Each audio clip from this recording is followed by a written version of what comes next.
నమస్తే. నేను మీ అశ్విని కుమార్. మరి కొద్ది రోజుల్లో బీహార్లో అసెంబ్లీ ఎన్నికలు చూడబోతున్నాం. ఎన్డీఏ మిత్రపక్షాలు 5 ఒక అండర్స్టాండింగ్ కొలిక్కొచ్చారు, ఎవరికి ఎన్ని సీట్లు అన్నది. ఇంకో పక్క మహాగఠబంధన్లో తేజస్వి యాదవే ప్రచారంలో ముందు, రాహుల్ గాంధీ కాంగ్రెస్ తరఫున ఓట్ చోరీ అంటూ హడావిడి చేసి ప్రస్తుతం విదేశీ టూర్లో ఉన్నారు. బహుశా కొన్ని రోజుల్లో రావచ్చు. మళ్ళీ ఎన్నికల ఫలితాల సమయానికి ఆయన విదేశీ టూర్లకు వెళ్ళొచ్చు, ఎందుకంటే ఫలితం ఎలా ఉండబోతోందన్నది ఆయనకు బాగా తెలుసు. తేజస్వి యాదవ్ ఆచరణ సాధ్యం కాని హామీలు అంటూ కొన్ని మొదలుపెట్టారు. అప్పుడే గవర్నమెంట్ ఉద్యోగం అంటూ, కుటుంబానికి ఇట్లా అంటూ కూడా. ఎందుకంటే మనం కాంగ్రెస్ పాలిస్తున్న రాష్ట్రాల్లో చూడొచ్చు, చాలా వరకు కటాకట్ స్కీమ్స్ అంటాం, ఎక్కడా కూడా ఆచరణ సాధ్యం కానివి ఇవన్నీ కూడా అధికారంలో రావడానికి అట్లాంటి హామీలు ఇస్తూ అధికారంలోకి వచ్చిన పార్టీలు, ఆ తర్వాత కాంగ్రెస్ పార్టీ రూల్ చేస్తున్న రాష్ట్రాలన్నీ కూడా ఇప్పుడు ప్రస్తుతం బ్యాంక్రప్టసీలోకి ఎలా వెళ్తున్నాయో చూస్తున్నాం. ప్రస్తుతం కాంగ్రెస్ పార్టీ తెగ మాట్లాడుతున్నారు. స్పోక్స్ పర్సన్స్ అంతా కూడా ఎలక్ట్రానిక్ మీడియా డిబేట్స్లో వీళ్ళు బాగా గుర్తుపెట్టుకోవాల్సిన విషయం ఏంటంటే, మొట్టమొదటి ప్రధానమంత్రి కాంగ్రెస్ తరఫున, అట్లాగే ఫస్ట్ ఇండియన్ ప్రైమ్ మినిస్టర్ అని చెప్పచ్చు. స్కామ్ ఎవరు చేశారు అంటే టక్మన్ నెహ్రూ పేరు గుర్తుకొస్తుంది. మొట్టమొదటి ప్రధానమంత్రి జైలుకి వెళ్ళిన వాళ్ళు ఎవరు అంటే ఇందిరాగాంధీ పేరు లిస్టులో వస్తుంది. మొట్టమొదటి ప్రైమ్ మినిస్టరు పెద్ద బిగ్గెస్ట్ స్కామ్ అని చెప్పచ్చు, బోఫార్స్ లాంటిది అంటే రాజీవ్ గాంధీ పేరు గుర్తుకొస్తుంది. అట్లాగే అన్అఫీషియల్గా ప్రధానమంత్రిగా ఉంటూ చాలా సిరీస్ ఆఫ్ ప్రపంచంలోనే పెద్ద స్కామ్స్ క్యారీ అంటే సోనియా గాంధీ పేరు చెప్తారు. వీళ్ళు ఇవన్నీ పేర్లన్నీ కాంగ్రెస్ పార్టీకి సంబంధించిందే. కాంగ్రెస్ పార్టీ డెమోక్రసీని రక్షిస్తూ ఉంటూ కూడా ప్రజలకు ముందు రావటం చాలా హాస్యాస్పదం అనిపిస్తూ ఉంటుంది. ఇంకా వాళ్ళ తరఫున అంతా కూడా మాట్లాడేవాళ్ళు లాయర్స్ ఎట్లా ఉంటారంటే, ఈ స్కామ్స్ అన్నిటికీ కూడా ఉదాహరణకి మనం కపిల్ సిబాల్ వాదించిన స్కామ్స్ అన్నీ 2G స్కామ్ని డిఫెండ్ చేయడానికి ప్రయత్నించాడు, కోల్ స్కామ్ని డిఫెండ్ చేశాడు, అలాగే CWG కామన్వెల్త్ గేమ్స్ స్కామ్ని ఆయన డిఫెండ్ చేశాడు, ట్రిపుల్ తలాక్కి సంబంధించి డిఫెండ్ చేశాడు, రామ్ మందిర్కి ఎగెనెస్ట్గా వ్యతిరేకంగా డిఫెండ్ చేసింది ఎవరంటే కపిల్ సిబాలే, CAA రిమూవల్కి ఎగెనెస్ట్గా అంటే మళ్ళీ కపిల్ సిబాల్ పేరే గుర్తుకొస్తుంది.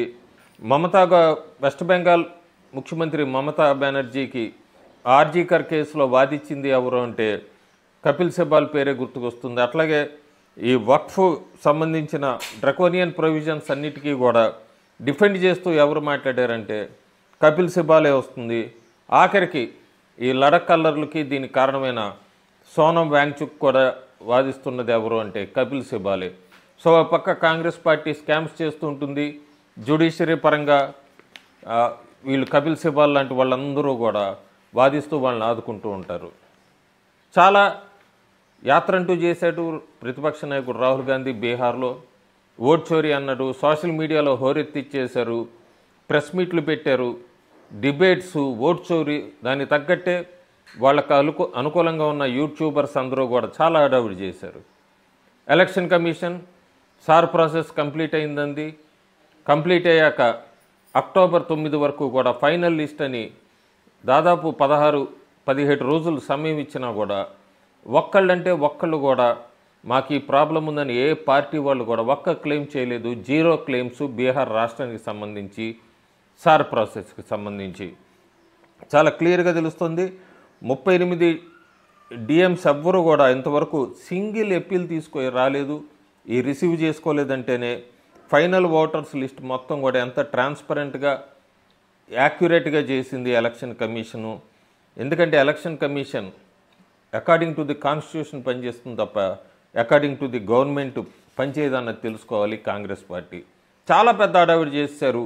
మహారాష్ట్ర అన్నారు, కర్ణాటక అన్నారు, ఆ నియోజకవర్గాలు, బీహార్లో అన్నారు, ఇన్ని లక్షలని. ఆఖరికి కాంగ్రెస్ పార్టీ కొన్ని లక్షల మంది పేర్లు తీసేయమని చెప్పి స్వయంగా ఎలక్షన్ కమిషన్కి ఒక అప్పీల్ కూడా ఇచ్చింది. సో ఇది మొత్తం కూడా జనాల్ని కన్ఫ్యూజ్ చేయడానికి ఆఖరికి సుప్రీంకోర్టుకి సంబంధించి కూడా ఒక దళిత్గా కన్వర్ట్ అయిన జస్టిస్కి మీద చెప్పు విసరబోతే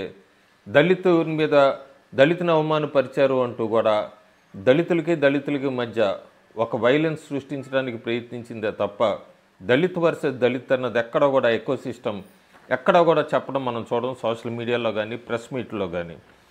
ఈ సార్ ప్రాసెస్కి సంబంధించి పెద్దగా అబ్జర్వేషన్లోకి రాలేదు.